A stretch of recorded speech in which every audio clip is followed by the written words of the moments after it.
बच्चों, आज हम लोग एनसीईआरटी का पहला चैप्टर देखेंगे, सौर मंडल में पृथ्वी। ठीक है, हम लोग आज से एनसीईआरटी की सीरीज शुरू कर रहे हैं। जो बच्चे जीएस सीखना चाहते हैं वो बच्चे देख सकते हैं। यह क्लास आईएएस पीसीएस एवं अन्य वनडे एग्जाम के लिए हेल्पफुल रहेगी। ठीक है, तो हम लोग शुरू कर रहे हैं। पहला चैप्टर क्या है? एनसीईआरटी भूगोल, सौर मंडल में पृथ्वी। तो सूर्यास्त के बाद आकाश को देखना कितना अच्छा लगता है। आसमान में पहले एक या दो चमकते बिंदु ही दिखते हैं, लेकिन फिर बाद में क्या होता है, इनकी संख्या बढ़ती जाती है। आप उनकी गणना नहीं कर सकते। संपूर्ण आकाश छोटी छोटी चमकदार वस्तुओं से भर जाता है, जिनमें से कुछ चमकीले होते हैं एवं कुछ धुंधले। ऐसा प्रतीत होता है मानो आकाश में हीरे जड़े हों। यह तो आपने सभी ने अनुभव किया होगा। इनमें से कुछ टिमटिमाते प्रतीत होते हैं, कुछ की टिमटिमाहट होती है, यह देखते होंगे आप। लेकिन अगर आप उनको ध्यान से देखेंगे तो आप पाएंगे कि इनमें से कुछ की टिमटिमाहट अन्य से क्या होती है, अलग होती। कुछ ज़्यादा टिमटिमाते हैं, कुछ कम टिमटिमाते हैं। ये बिना किसी टिमटिमाहट के चंद्रमा के समान चमकते हैं। इन चमकीली वस्तुओं के साथ आप लगभग प्रतिदिन चंद्रमा को भी देखते हैं। यह अलग अलग समय पर चंद्रमा क्या होता है, चंद्रमा जो है अलग अलग समय पर अलग आकार रहेगा और स्थितियाँ भी उसकी अलग रहेगी। ठीक है, और पूर्ण चंद्र को जिस दिन पूरा गोला चंद्र होगा, पूर्ण चंद्र को लगभग कब, एक महीने में एक बार देख सकते हैं। ठीक है, इसको क्या कहते हैं, यह पूर्ण चंद्रमा वाली रात होती है, या इसको पूर्णिमा भी कहते हैं। फिर जब 15 दिन बीत जाएंगे, 15 दिन बाद यह दिखाई नहीं देगा। ठीक है, यह क्या होगा, नए चंद्रमा की रात्रि, न्यू मून। ठीक, या अमावस्या मतलब पूरा कोई भी चंद्रमा दिखाई नहीं देगा। इसके बाद चंद्रमा क्या होता है, थोड़ा थोड़ा दिखाई देने लगता है। ठीक है, अब आगे देखिए। ऐसी रात में अगर आसमान साफ है तो आप आसमान का अवलोकन अच्छी तरह से कर सकते हैं। क्या आपको इस बात पर आश्चर्य नहीं होता कि हम दिन के समय चंद्रमा एवं इन सभी छोटी चमकीली वस्तुओं को क्यों नहीं देख पाते? अब क्या कह रहा है कि दिन के समय चंद्रमा एवं सभी छोटी चमकीली वस्तुओं को हम क्यों नहीं देख पाते? इसका कारण क्या है? सूर्य के अत्यधिक तेज प्रकाश के कारण रात के समय चमकने वाली जो भी वस्तुएं हैं दिन में नहीं देख पाते। ठीक है, दिन में नहीं देख पाते। सूर्य हो गया, चंद्रमा हो गया, वे सभी वस्तुएं, सूर्य, चंद्रमा और अन्य सभी होते जो रात के समय आसमान में क्या है, चमकती हैं। सूर्य, चंद्रमा या अन्य कोई भी चीज़ जो रात में आसमान में चमकती है तो वो खगोलीय पिंड कहलाएगी। अब ये नहीं कोई जहाज जा रहा है वो खगोलीय पिंड हो गई। ठीक है, जो भी प्राकृतिक वस्तुएं हैं वो खगोलीय पिंड। कुछ खगोलीय पिंड क्या हो गए, बड़े आकार के होंगे वाले और गर्म भी होते हैं। ये गैसों से बने होते हैं और अपनी ऊष्मा मतलब स्वयं की ऊष्मा होती है इनके अंदर। जैसे सूर्य हो गया, इसके अंदर स्वयं की ऊष्मा है और प्रकाश भी स्वयं का होता है, जिसे वे बहुत बड़ी मात्रा में क्या उत्सर्जित करते रहते हैं। जिनके पास ऊष्मा होगी वो उत्सर्जित करेंगे ही। इन खगोलीय पिंडों को क्या कहते हैं, तारा। जिसे सूर्य भी क्या तारा है।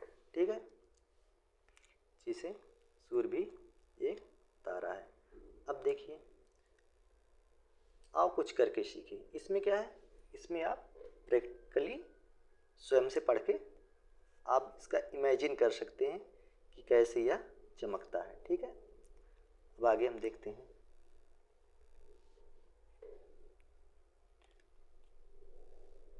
रात के समय चमकते हुए अनगिनत तारे सूर्य के समान ही हैं, लेकिन जितने भी तारे हैं ये क्या सूर्य के समान हैं, लेकिन ये कि बहुत दूर हैं, सूर्य से भी बहुत दूर।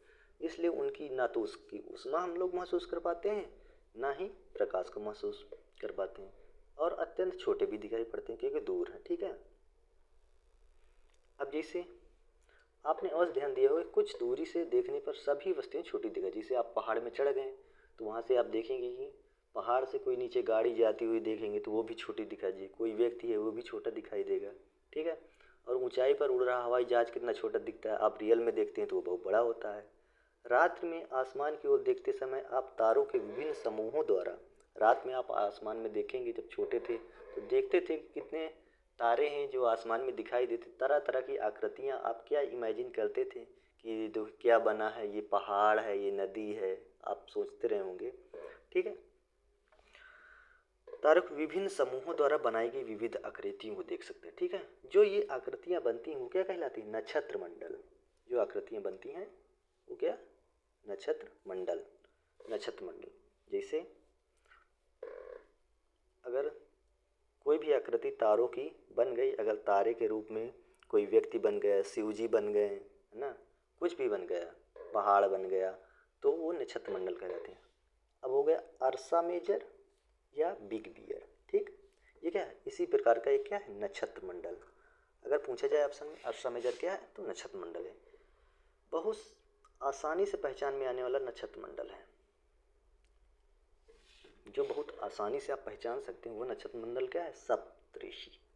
सप्तऋषि ये सप्त सात ऋषि माने संत, सप्त में सात ऋषि माने संत, सात संतों का नक्षत्र मंडल है, सात तारों का समूह, ठीक है। जो कि नक्षत्र मंडल किसका भाग है, अर्सा मेजर का भाग है, अर्सा मेजर का भाग है। सप्तऋषि क्या है, ये अर्सा मेजर का भाग है, ठीक है, अर्सा मेजर का भाग है। आपने परिवार या पड़ोस में किसी बड़े व्यक्ति से कहिए कि वह आपको आसमान में और अधिक तारों, ग्रहों तथा नक्षत्र मंडलों को दिखाए। प्राचीन समय में लोग रात्रि में दिशा का निर्धारण तारों की सहायता से करते थे। पहले कंपास तो था नहीं, तो लोग दिशा का निर्धारण कैसे, तारा से करते थे, कौन तारा कहाँ गया, कहाँ पर है इस समय, ठीक है। उत्तर तारा उत्तर दिशा को बताता है, जो उत्तरी तारा होता है वो क्या, उत्तर दिशा को बताएगा, उत्तरी तारा उत्तर दिशा को बताएगा, ठीक है। इसे ही ध्रुव तारा कहते हैं, ठीक है। अब देखिए यहाँ, ये देखो, ये लड़की देख रही है, अब देखिए ये सप्तऋषि, ये कितने हैं, इसमें देखो, इसमें 7 तारे हैं, ठीक है, 2 2 4 2 6 7, 7 तारे हैं। अब यहाँ इसकी आंखें कहाँ, ये दोनों से, इन दोनों से देख रही है, जो इन दोनों को एक सीधी लाइन में ले जाएगी, ये ध्रुव तारा, ठीक है, ये ध्रुव तारा हुआ, सीधी लाइन में ले गई, ये क्या है, ये ध्रुव तारा है, ठीक है। आगे हम लोग देखते हैं, आसमान में हमेशा एक ही स्थान पर रहता है। ध्रुव तारा क्या होगा, एक ही स्थान पर रहता है, ध्रुव तारा एक ही स्थान पर रहता है, ठीक है। हम सप्तऋषि की सहायता से, किसके साथ, सप्तऋषि अभी बताए हैं कि उसके सीध में देखेंगे, ध्रुव तारे की स्थिति का ज्ञात कर सकते हैं, ठीक है, ध्रुव तारे की स्थिति ज्ञात कर सकते हैं। यदि सप्तऋषि मंडल के संकेतक तारों को आपस मिलाते हुए, अभी हमने मिला के दिखाया था, मंडल के संकेतक तारों को आपस मिलाते हुए एक काल्पनिक रेखा खींची जाए एवं उसे आगे की ओर बढ़ाया जाए तो यह ध्रुव तारे की ओर इंगित करेगी। कुछ खगोलीय पिंडों में अपना प्रकाश एवं उत्पन्न नहीं होती। अब देखिए, कुछ खगोलीय पिंडों में क्या, अपना प्रकाश एवं ऊष्मा नहीं होती, प्रकाश और ऊष्मा नहीं होती, वो किससे चमकते हैं, तारों के प्रकाश से प्रकाशित होते हैं, मतलब स्वयं की नहीं होती, लेकिन तारा अगर प्रकाश करेगा तो उससे प्रकाशित होंगे, ठीक है। इन्हें क्या, ऐसे पिंड ग्रह कहलाते हैं, ऐसे पिंड ग्रह कहलाते हैं, जिसे ग्रह, जिसे अंग्रेजी में क्या कहते हैं, प्लेनेट, ग्रह अंग्रेजी में प्लेनेट कहते हैं। ग्रीक भाषा के अनुसार प्लेनेटाई शब्द से बना है। प्लेनेट किससे बना है, ग्रीक भाषा के प्लेनेटाई से शब्द से बना है, प्लेनेटाई शब्द से बना है, जिसका अर्थ है परिभ्रामक, परिभ्रमक अर्थात परिभ्रमक का मतलब चारों ओर घूमने वाला, ठीक है। पृथ्वी जिस पर हम रहते हैं, पृथ्वी क्या है, एक ग्रह है, क्यों, क्योंकि ये इसकी स्वयं की ऊष्मा और प्रकाश नहीं है, ये किससे, सूर्य के प्रकाश से चमकता है, ठीक है, और ऊष्मा भी सूर्य से प्राप्त करता है। संपूर्ण प्रकाश और ऊष्मा सूर्य से प्राप्त करती है, जो पृथ्वी के सबसे नज़दीक का तारा है, ठीक है। पृथ्वी की बहुत अधिक दूर से, जैसे अगर चंद्रमा से पृथ्वी के देखेंगे तो यह चंद्रमा की तरह ही चमकती हुई प्रतीत होगी। जिस चंद्रमा को हम देखते हैं कितना अच्छा सुंदर मनोहर है, चमकता है, उसी तरह अगर चंद्रमा से हम पृथ्वी को देखेंगे तो ये भी चमकेगा। अब यहाँ कुछ रोचक तथ्य में देख लें। यहाँ क्या है, पृथ्वी नहीं, बृहस्पति, शनि और यूरेनस, इनके चारों ओर क्या है, छल्ले हैं। ठीक है, बृहस्पति, शनि, यूरेनस, इन ग्रहों के चारों ओर क्या छल्ले हैं। ये छल्ले किससे बने हैं, विभिन्न पदार्थों के असंख्य छोटे छोटे पिंडों से बनी पट्टियां हैं। ठीक है, पृथ्वी से इन छल्लों को आप देख सकते हो दूरबीन की सहायता से। ठीक है, अब देखिए,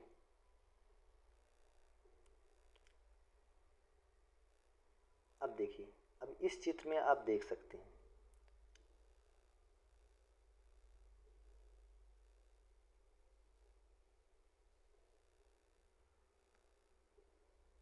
देखिए ये है सूर्य, ये सूर्य। ठीक है, अब सूर्य से सबसे नजदीक क्या है, बुध है, बुध। इसके बाद शुक्र हुआ, फिर बुध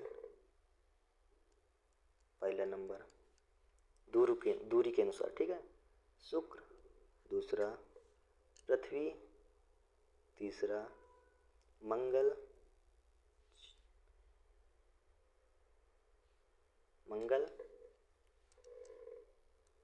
चौथा। ठीक है, मंगल चौथा हो गया।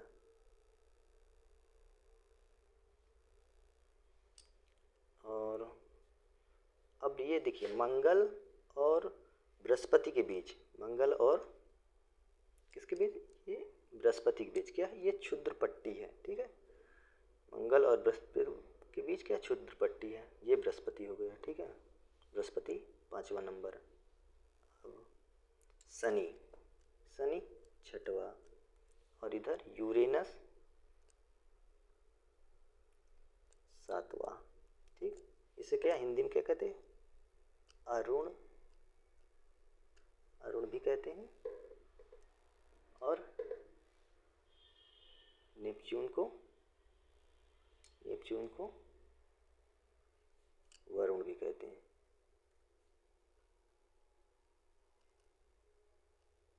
वरुण, ठीक है, नेपच्यून को वरुण कहते हैं।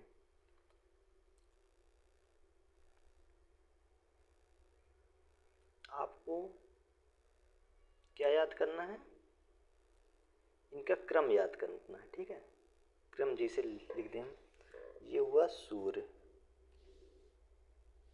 जैसे ये सूर्य है। ठीक है, बुध,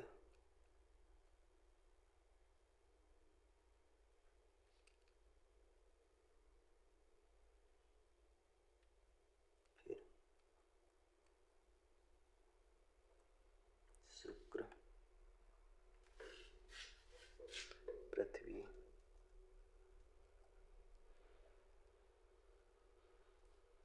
ठीक, मंगल,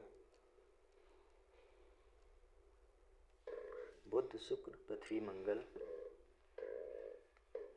बृहस्पति,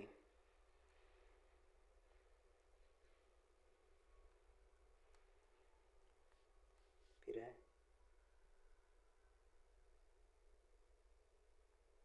शनि,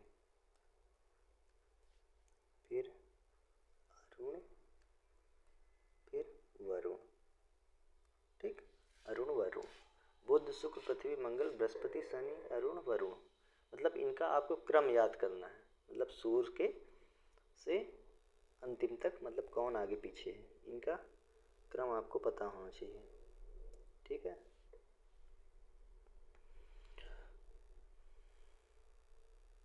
ये हो गए दूरी के अनुसार। अब देखिए, जो ग्रह सबसे नजदीक होगा उसका घूर्णन काल, जैसे बुध है, बुध जो, तो इसका सूर्य के चारों ओर क्या होगा, सूर्य के चारों ओर परिक्रमण 88 दिन। ठीक, अपने अक्ष पर 59 दिन बुध का। जैसे शुक्र है, सूर्य के चारों ओर परिक्रमण 225 दिन, ये बढ़ता जाएगा। परिक्रमण अगर दूरी बढ़ती जाएगी तो परिक्रमण बढ़ता जाएगा। ठीक है, अपने अक्ष पर घूर्णन क्या है 243 दिन, ये भी बढ़ रहा है। फिर पृथ्वी 365 दिन, घूर्णन 1 दिन, ये घट गया। केवल ये 243 शुक्र का अपवाद है, 243 दिन, बाकी इसके बाद घूर्णन घटेगा। सूर्य के चारों ओर परिक्रमा मंगल है 687 दिन, घूर्णन 1 दिन, इनको याद कर लेना आप। ठीक है, अब देखिए आंतरिक ग्रह सूर्य के बहुत नज़दीक हैं, ये चट्टानों से बने हैं। अब देखिए आंतरिक ग्रह क्या है, ये चारों क्या हैं, आंतरिक ग्रह। बुध शुक्र पृथ्वी मंगल, बुध शुक्र पृथ्वी मंगल, ये आंतरिक ग्रह। और आंतरिक ग्रह के बाद क्षुद्र पट्टी पाई जाती है। ठीक है, अब देखिए पृथ्वी से सबसे नज़दीक कौन है, पृथ्वी से नज़दीक शुक्र है। ठीक, शुक्र को पृथ्वी की जुड़वा बहन कहा जाता है। क्यों, क्योंकि इसका आकार भी पृथ्वी के जैसा है। ठीक, अब देखिए यहाँ बाह्य ग्रह क्या है,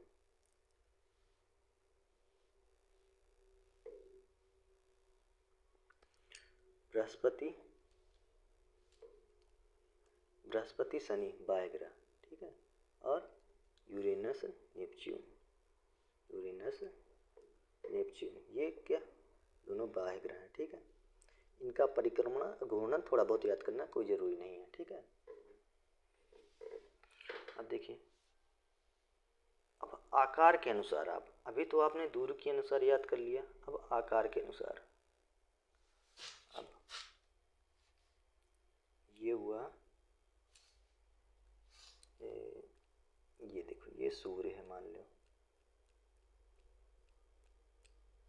अब यहाँ आकार के अनुसार ग्रह, सबसे बड़ा पहले देखेंगे, सबसे बड़ा क्या है, बृहस्पति।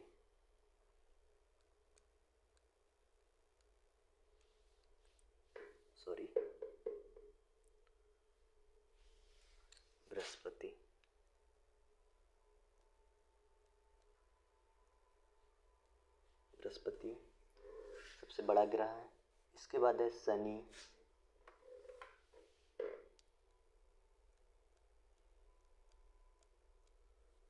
है। फिर है यूरेनस, शनि हो गया, यूरेनस हो गया, नेपच्यून हो गया,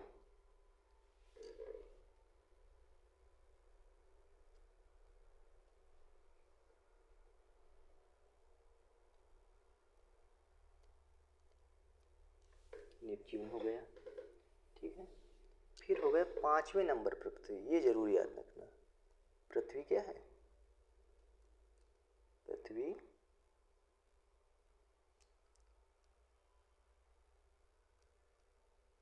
5वें नंबर पर है। ठीक है, पृथ्वी 5वें नंबर पर है। फिर छठे पे शुक्र है,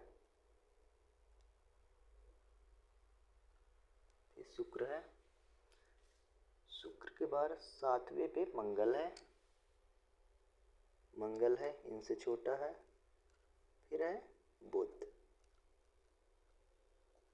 ठीक है, ये क्रम आप याद कर लेना। ठीक, क्रम याद कर लेना।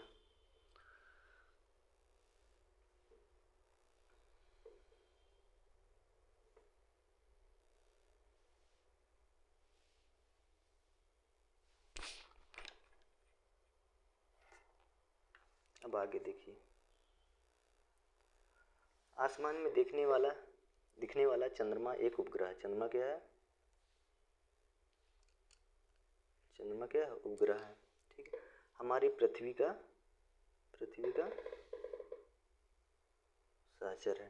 ठीक है, पृथ्वी के इसके चारों ओर चक्कर लगाता है, किसके चारों ओर चक्कर लगाता है, किसके पृथ्वी के चक्कर लगाता है। पृथ्वी के समान 7 अन्य ग्रह हैं जो सूर्य से प्रकाश एवं ऊष्मा प्राप्त करते हैं। 7 अन्य ग्रह हैं जो सूर्य से और उनके स्वयं के चंद्रमा भी हैं। अब देखिए यहाँ देख लीजिए पौराणिक रोमन कहानियों में क्या सोल सूर्य देवता को कहा जाता था। सौर का अर्थ है सूर्य से संबंधित, इसलिए सूर्य के परिवार को सौर मंडल कहते हैं। ठीक है, ये थोड़ा बहुत पढ़ लेना, याद करने की जरूरत नहीं है। अब देखिए सौर मंडल, ठीक है,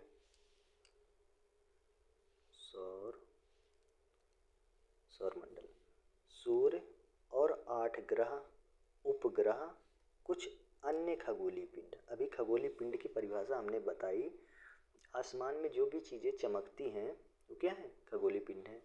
ठीक है, सूर्य, 8 ग्रह, उपग्रह तथा कुछ अन्य खगोलीय पिंड जैसे क्षुद्र ग्रह, उल्का पिंड मिलकर सौर मंडल का निर्माण करते हैं। सूर्य हो गए, 8 ग्रह, उपग्रह, कुछ अन्य खगोलीय पिंड, क्षुद्र ग्रह, उल्का पिंड मिलकर सौर मंडल का निर्माण करते हैं। उसे हम सौर परिवार का नाम। इसका मुखिया क्या है, सूर्य मुखिया है, पढ़ लेना थोड़ा। ठीक है, अब देखिए यहाँ शब्द की उत्पत्ति। शब्द की उत्पत्ति, ऐसे बहुत से शब्द हैं जिनका उपयोग हम एक भाषा से दूसरी भाषा में करते हैं। अक्सर वे दूसरी भाषाओं के लिए गए शब्द हो सकते हैं। उदाहरण के लिए जियोग्राफी क्या है, देखिए जियोग्राफी अंग्रेजी शब्द है। जियोग्राफी क्या है, अंग्रेजी शब्द है, ग्रीक भाषा से लिया गया। ठीक है, जिसका अर्थ है पृथ्वी का विवरण। जियोग्राफी का मतलब पृथ्वी का विवरण। ये किससे, 2 ग्रीक शब्द से मिलकर बना है। ठीक है, 2 ग्रीक शब्द जिसका, जिनमें GE का अर्थ क्या है, पृथ्वी, एवं ग्राफिया का अर्थ है लिखना, मतलब पृथ्वी के बारे में लिखना, जी ग्राफिया। ठीक है, अब देखिए जियो से, और जियो माने क्या, पृथ्वी, और ग्राफिया माने लिखना। ठीक है, अब जियो तो यहाँ लिख गया जियो।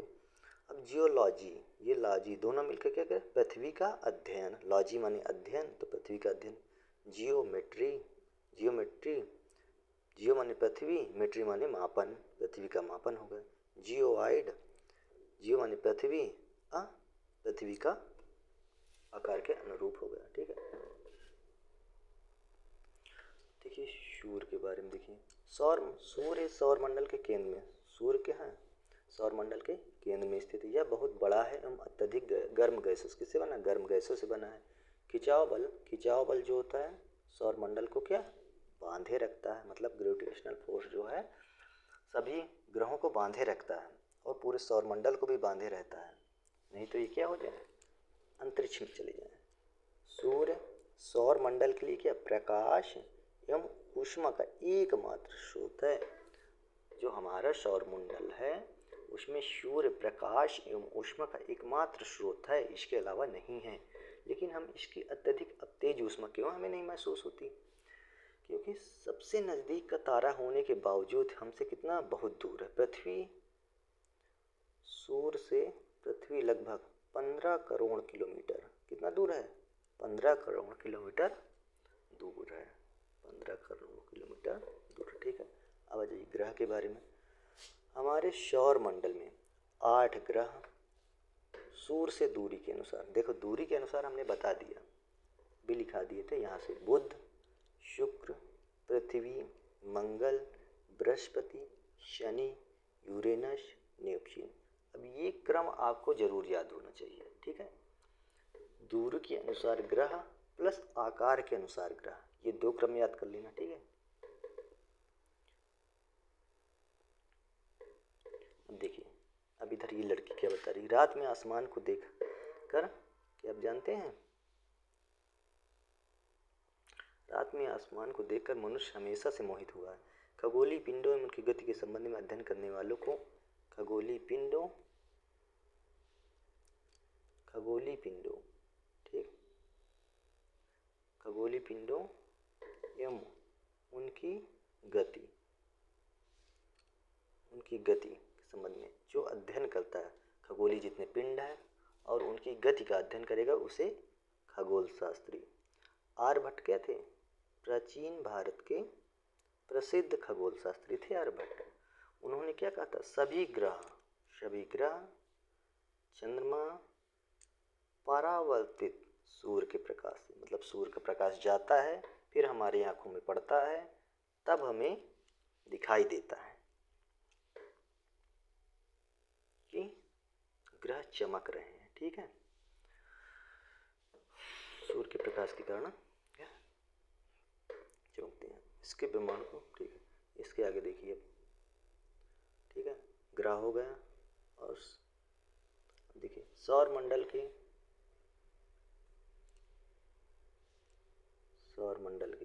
सभी ग्रह, सभी 8 ग्रह निश्चित पथ पर, इनका जो पथ है निश्चित है, सूर्य का चक्कर लगाते हैं। और ये जो पथ है भी कैसा है, दीर्घ वृत्ताकार। एक तो देखिए ये गोला हो गया, लेकिन जो दीर्घ वृत्ताकार, वृत्त तो होगा लेकिन दीर्घ होगा, ये ऐसे पथ में चक्कर लगाते हैं। ठीक है, फैले हुए हैं। ये कक्षा मतलब ऑर्बिट, अपने ऑर्बिट, इसी को ऑर्बिट कहते हैं जिसमें ये घूमते हैं। बुध सूर्य के सबसे नज़दीक, ये तो आप जान ही चुके हैं। ठीक है,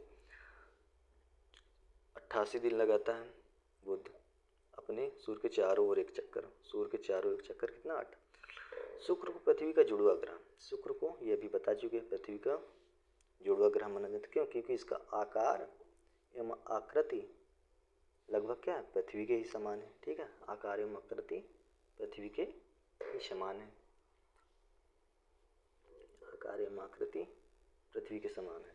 देखिए प्लूटो, पहले प्लूटो को क्या ग्रह माना जाता था। प्लूटो जो है, प्लूटो को भी एक ग्रह माना जाता है। लेकिन क्या हुआ, अंतर्राष्ट्रीय जो खगोलीय संगठन, अंतर्राष्ट्रीय खगोलीय संगठन, उसकी बैठक हुई। कब हुई? अगस्त 2006 में। और निर्णय लिया गया कि उसी के कुछ समय पहले एक खगोलीय पिंड खोजा गया था। कुछ समय पहले खोजा गया खगोलीय पिंड, क्या नाम था इसका, 2003 UB 313। ठीक है, सिरस, UB 313 सिरस। तथा एक तो ये हो गया, और प्लूटो, ये दोनों क्या है, बौने ग्रह कहे जा सकते हैं। मतलब ग्रहों की श्रेणी से हटा दिया गया, ग्रहों की श्रेणी से हटा दिया गया। ठीक है, इसके आगे देखते हैं।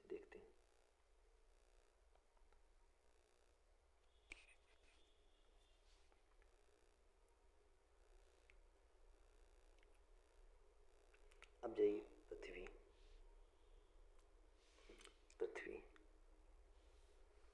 ठीक है, पृथ्वी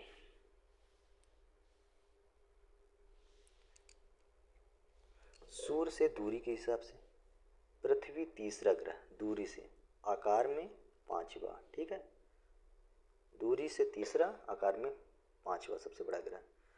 यह ध्रुवों के पास थोड़ी चपटी है, ध्रुवों के पास हल्का चपटी है। ठीक है, ध्रुवों के पास थोड़ा चपटी है। यही कारण है इसके आकार को क्या कहा जाता है, चपटी होने के कारण इसे भूभाग जियोइड, भूभाग कहा जाता है। भूभाग का अर्थ है, भूभाग का अर्थ का ये भी समझ लीजिए, पृथ्वी के माप के समान आकार, पृथ्वी के समान आकार। अब इधर देखिए क्या बताएं, क्या आप जानते हैं, क्या बताइए, प्रकाश की गति लगभग कितनी है, 3 लाख किलोमीटर प्रति सेकंड है। फिर भी लगभग 8 मिनट लगता है प्रकाश को पृथ्वी तक पहुंचने में 8 मिनट लगता है। ठीक है, अब इधर आ जाइए, जीवन के अनुकूल परिस्थितियां संभवतः केवल पृथ्वी पर ही पाई जाती हैं। जीवन के लिए अनुकूल परिस्थितियां संभवतः केवल पृथ्वी पर पाई जाती हैं। पृथ्वी ना तो अधिक गर्म है, ना ही अधिक ठंडी है। यहाँ पानी है, वायु उपस्थित है। हमारे जीवन के लिए क्या आवश्यक है, पानी, वायु ना हो तो जीवन ना होता हमारा। ठीक है, वायु में जीवन के लिए, वायु में क्या है, जीवन के लिए आवश्यक गैसें भी हैं, जैसे ऑक्सीजन भी मौजूद है। पृथ्वी, और इन्हीं कारणों से क्या है, पृथ्वी सौरमंडल का सबसे क्या है, अद्भुत ग्रह है। अंतरिक्ष से देखने पर पृथ्वी नीले रंग की दिखाई देती है। अंतरिक्ष से क्या, पृथ्वी कैसे नीले रंग की दिखाई पड़ती है, क्योंकि इसके 2/3 सतह पर क्या पानी से ढकी है, 2/3। इसका मतलब 2/3 पर पानी है, इसलिए इसे क्या नीला ग्रह कहते हैं। ठीक है, अब इधर आइए चंद्रमा के बारे में, चंद्रमा के बारे में। ठीक है, चंद्रमा, हमारी पृथ्वी के पास केवल एक उपग्रह है, चंद्रमा। देखिए उपग्रह क्या होता है, जैसे पृथ्वी सूर्य के चक्कर लगाती है और पृथ्वी के जो चक्कर लगाए उसे क्या उपग्रह कहते हैं। इसका व्यास क्या है, व्यास है पृथ्वी के व्यास का 1/4, 1/4, ठीक है, 1/4 मतलब चौथा हिस्सा। अब बड़ा क्यों प्रतीत होता है, बड़ा इसलिए प्रतीत है क्योंकि हमारे ग्रह अन्य खगोलीय पिंडों के पीछे नज़दीक है। लगभग कितना दूर, 3,84,400 किलोमीटर दूर है। अब आप चाहें तो पृथ्वी की तुलना कर सकते हैं, पृथ्वी कितना दूर है, वो सूर्य कितना दूर है, ठीक है। इधर रोचक तथ्य में भी देख लीजिए, इनको भी पढ़ते जाइए। नील आर्मस्ट्रांग पहले व्यक्ति जिन्होंने 20 जुलाई 1969 को सबसे पहले चंद्रमा की सतह पर कदम रखा। चंद्रमा की सतह पर क्या, नील आर्मस्ट्रांग ने चंद्रमा की सतह पर 20 जुलाई 1969 को सबसे पहले चंद्रमा की सतह पर कदम रखा, ठीक है। लेकिन अगर भारत के अनुसार देखो तो ये 21 जुलाई होगा, क्योंकि ये इंटरनेशनल डेट लाइन जो होती है वो आगे बढ़ जाती है। तो 21 यहाँ, 21 वहाँ जो चीज़ 20 जुलाई को होगा यहाँ 21 जुलाई होगी, ठीक है, वहाँ डेट पीछे रहेगी। भारत में 21 जुलाई, ठीक है।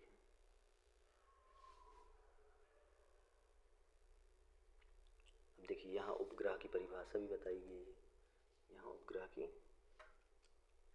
की परिभाषा, एक खगोलीय पिंड है जो ग्रहों के चारों ओर उसी प्रकार चक्कर लगाता है जिस प्रकार ग्रह सूर्य के चारों ओर चक्कर लगाता है, ठीक है। अब मानव निर्मित प्राकृतिक उपग्रह भी हो सकते हैं, मानव निर्मित उपग्रह भी होते हैं। मानव निर्मित उपग्रह के एक कृत्रिम पिंड होता है, मतलब बनाया गया, कृत्रिम मतलब बनाया गया इंसानों द्वारा, यह वैज्ञानिकों द्वारा बनाया जाता है, जिसका उपयोग क्या, ब्रह्मांड के रहस्य के बारे में जानकारी प्राप्त करने पृथ्वी पर या तो पृथ्वी पर संचार माध्यम के लिए किया जाता है, संचार माध्यम का जैसे रेडियो तरंगे के लिए, है ना, इसका प्रयोग करते हैं। अंतरिक्ष में भेजा जाता है और पृथ्वी की ऑर्बिट में स्थापित किया जाता है, ठीक है, पृथ्वी की ऑर्बिट में स्थापित किया जाता है। अंतरिक्ष में उपस्थित कुछ भारतीय उपग्रह, भारतीय उपग्रह क्या है, इनसैट है, IRS है, एडुसैट है। इनसैट IRS एडुसैट, ये 3, ठीक। और भी हैं लेकिन मुख्य ये याद कर लीजिए, ठीक है।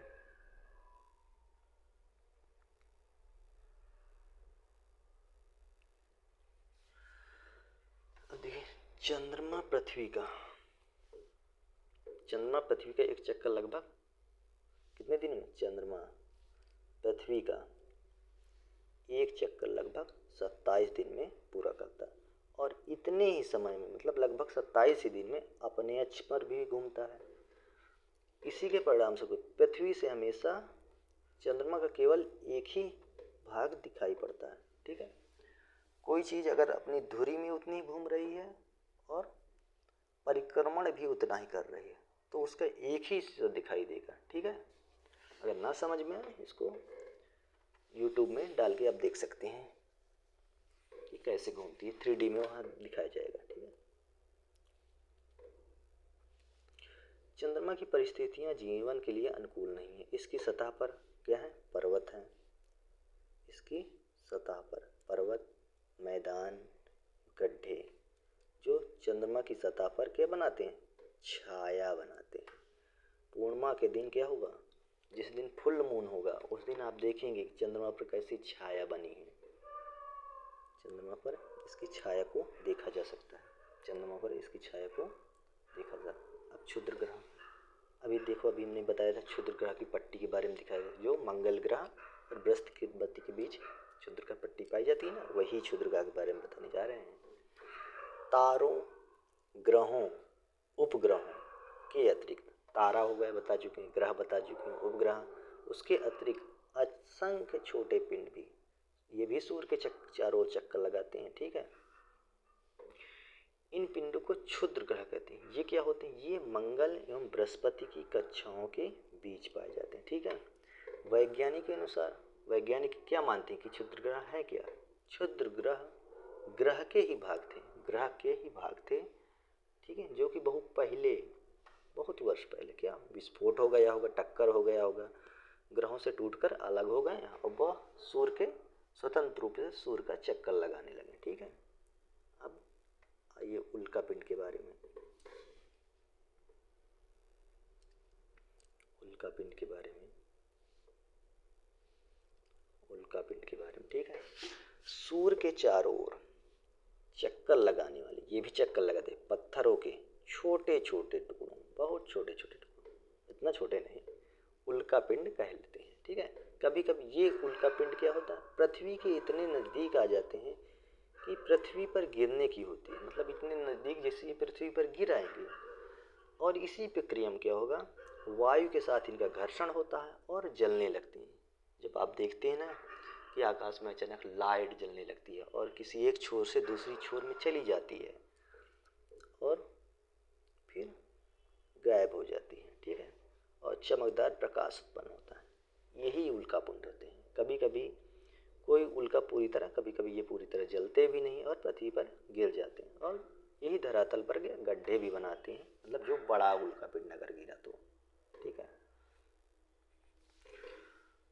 अब विचार करिए कि आपने तारों वाले खुले आकाश में एक ओर से दूसरी, आपने बचपन में देखा हो या अभी भी देखते होंगे, जब खुला आसमान होगा तो तारे, आसमान में बहुत असंख्य तारे सफ़ेद पट्टी की तरह आपको दिखाई देगी, सफ़ेद पट्टी, फैली चौड़ी सफ़ेद पट्टी खुले आकाश में एक ओर से दूसरी ओर फैली चौड़ी सफ़ेद पट्टी, चमकदार रास्ते जैसे स्वर्ग का रास्ता जाता हो, आप ऐसे देखते होंगे, और लाखों तारों का समूह होता है।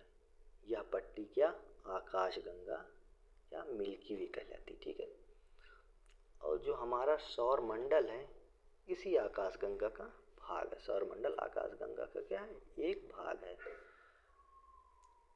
प्राचीन भारत में कहावत है कि आकाश में प्रकाश की एक बहती नदी से की गई थी, इसकी तुलना कही थी, प्राचीन समय में लोग कहते थे। ठीक है, आकाश गंगा क्या है, करोड़ों तारों, बादलों, गैसों की एक प्रणाली है। ठीक है, इस प्रकार की लाखों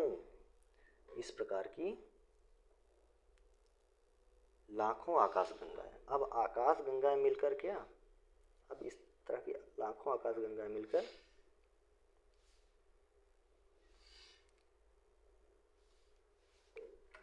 लाखों आकाश गंगा मिलकर क्या बनाती हैं,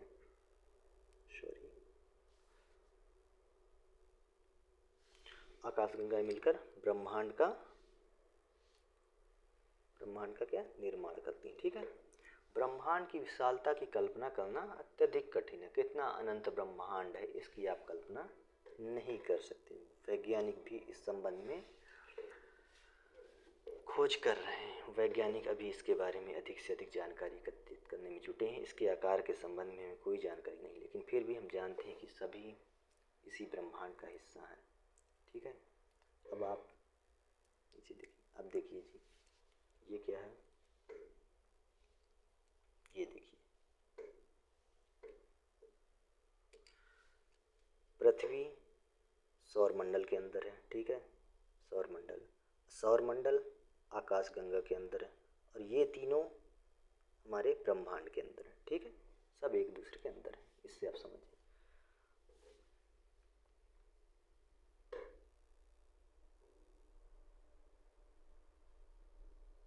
ठीक है, अब अभ्यास प्रश्न, इसको भी आप अगर आप सिविल सर्विस की तैयारी कर रहे हैं तो अभी से ही इनको भी ये क्वेश्चन लेसन पढ़ते ही ये क्वेश्चन हल करते जाइए। अब ग्रह और तारे में क्या अंतर है, ग्रह और तारे में क्या अंतर है, अब इसमें दो अंतर बता दो। तारे क्या होते हैं, बड़े आकार के होते हैं, किससे बने, गर्म गैसों से बने होते हैं। तारे गर्म गैसों से बने होते हैं, स्वयं की ऊष्मा एवं प्रकाश होता है, और ये उसको उत्सर्जित भी करते हैं। ये तारे के हो गए।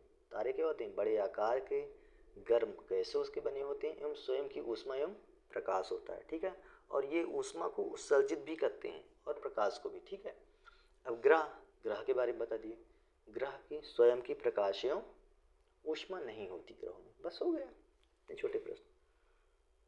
अब सौर मंडल के बारे में बताइए। सौर मंडल क्या है? सूर्य, 8 ग्रह, अभी बताए थे ना पीछे, सूर्य हो गए, 8 ग्रह, उपग्रह, अन्य खगोलीय पिंड में क्या, क्षुद्र ग्रह और उल्का पिंड, ये मिलकर क्या सौर मंडल का निर्माण करते हैं। फिर सूर्य से उनके दूरी के अनुसार ग्रहों के नाम लिख दीजिए यहाँ। बुध, शुक्र, पृथ्वी, मंगल, बृहस्पति, शुक्र, शनि, अरुण, वरुण। ठीक है। अब पृथ्वी को अद्भुत ग्रह क्यों कहा जाता है? पृथ्वी को अद्भुत ग्रह क्यों कहा जाता है? क्योंकि जीवन की अनुकूल परिस्थितियां हैं, ना तो अधिक गर्म है ना अधिक ठंडा, पानी है, वायु में आवश्यक गैसें भी हैं, इसलिए पृथ्वी को अद्भुत ग्रह कहा जाता है। पीछे आप देख लीजिएगा, हमने अंडरलाइन किया है। फिर अगला क्या है? हम हमेशा पृथ्वी की एक ही भाग को क्यों, ये तो आप देख ही सके, कोई चीज़ जो है उतनी ही समय में अपना चक्कर लगाता है, स्वयं की धुरी पर घूमता है, घूर्णन जिसे कहते हैं, और परिक्रमण भी करता है उतनी समय में, तो उसका एक ही भाग दिखाई देता है। ब्रह्मांड क्या है? ब्रह्मांड लाखों आकाशगंगाएं मिलकर ब्रह्मांड का निर्माण करती हैं। ठीक है। लाखों, पृथ्वी, सौर मंडल, आकाशगंगा, ये सब क्या है? ब्रह्मांड के भाग हैं। ठीक है। तारों के विभिन्न करोड़ों तारों, बादलों तथा गैसों का समूह मिलकर क्या ब्रह्मांड का निर्माण करता है। ठीक है। अब आगे देखिए, सही उत्तर का चयन कीजिए, इनको लिखिएगा जरूर आप। पहला, किस ग्रह को पृथ्वी का जुड़वा ग्रह के नाम से जानते हैं? हम बता चुके हैं, शुक्र को क्या कहते हैं? पृथ्वी का जुड़वा। क्यों? क्योंकि इसका आकार और प्रकार पृथ्वी के समान है। सूर्य से तीसरा सबसे नज़दीक का, अब दूरी के अनुसार बताइए। पहले है बुध, शुक्र, पृथ्वी है, जाहिर है पृथ्वी है। ठीक है।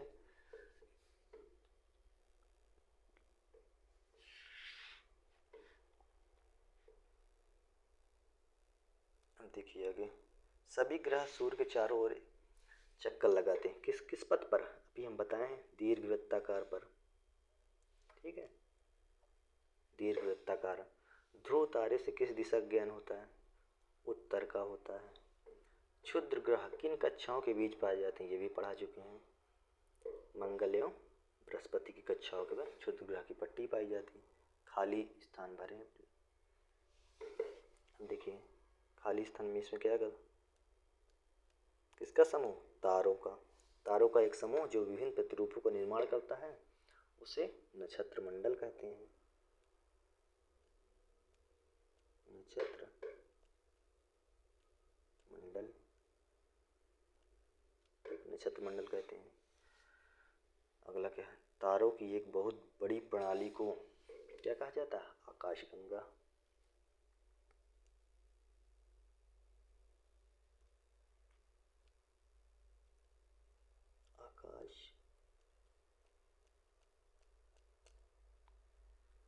आकाशगंगा कहा जाता है। ठीक।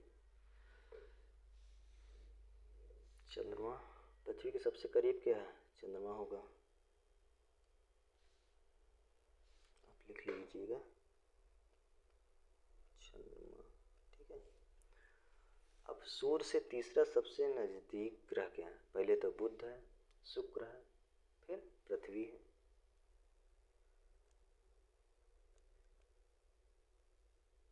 पृथ्वी है। ठीक है। ग्रहों के पास अपनी ऊष्मा क्या होता है? ऊष्मा, ग्रहों के पास अपनी क्या होगा? ऊष्मा तथा प्रकाश क्या नहीं होता। ग्रहों के पास अपनी ऊष्मा तथा प्रकाश नहीं होती है। ग्रहों के पास अपनी ऊष्मा तथा प्रकाश नहीं होती। ठीक है। अब ये क्या कह रहा है? आओ कुछ करें, ये तो उनके लिए, बच्चों के लिए। ठीक है। जो कंपटीशन की तैयारी कर रहे हैं, उनके पास टाइम तो होगा नहीं, वो इसको चाहे तो छोड़ सकते हैं। अगर टाइम है तो आप इस खेल को भी खेल सकते हैं। आप कुछ करें, सौर मंडल का एक चार्ट तैयार कर लीजिएगा, छुट्टियों के तारामंडल। ठीक है। ये लोग,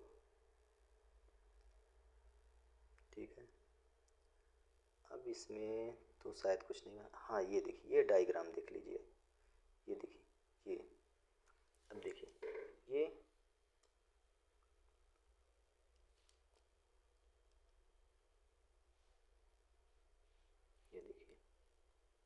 ये है सूर्य, ठीक है। ये सभी लाइन से ये ग्रहण, ये दीर्घ वृत्ताकार इनका चक्कर लगाते हैं ऐसे, ठीक है।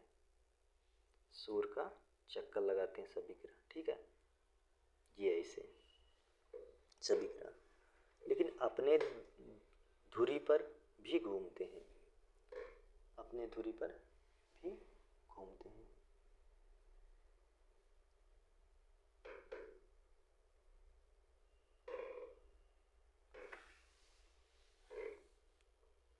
अपने धुरी पर भी घूमते हैं, ठीक है।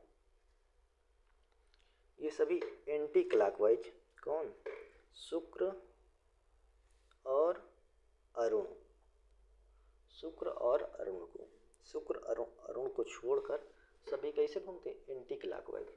शुक्र और अरुण कैसे घूमते हैं? ये अपनी धुरी पर क्लॉकवाइज, बाकी जो है इसे ये ऐसे घूमते हैं,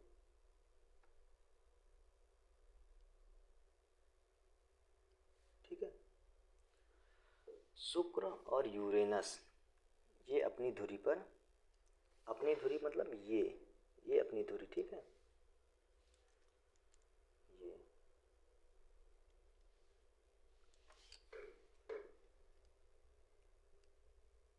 ऐसे घूमा तो एंटी क्लॉकवाइज, ऐसे घूमा तो क्लॉकवाइज। घड़ी जैसे चलती है वो क्लॉकवाइज हुआ, ठीक है। अब देखिए यहाँ कहीं लिखा होगा शुक्र, शुक्र एवं यूरेनस को छोड़कर शेष सभी वामावर्त दिशा में घूमना चाहिए। वामावर्त मतलब एंटी क्लॉकवाइज, वामावर्त ये हुआ, ये यूरेनस ऐसे घूमेगा, शुक्र ऐसे घूमेगा अपनी धुरी में, बाकी वामावर्त, ठीक है। तो आज पहला चैप्टर समाप्त होता हुआ पूरी तरह से। क्लास कैसी आपको लगी आप सभी लोग कमेंट करिए। अगर आगे भी ऐसे ही सभी चैप्टर मैं पढ़ाऊँ तो आप लोग लाइक एंड कमेंट करिए और बताइए क्लास कैसी लगी, क्या आपको समझ में आया। अगर समझ में नहीं आया तो आप कमेंट में वो चीज़ बताइए।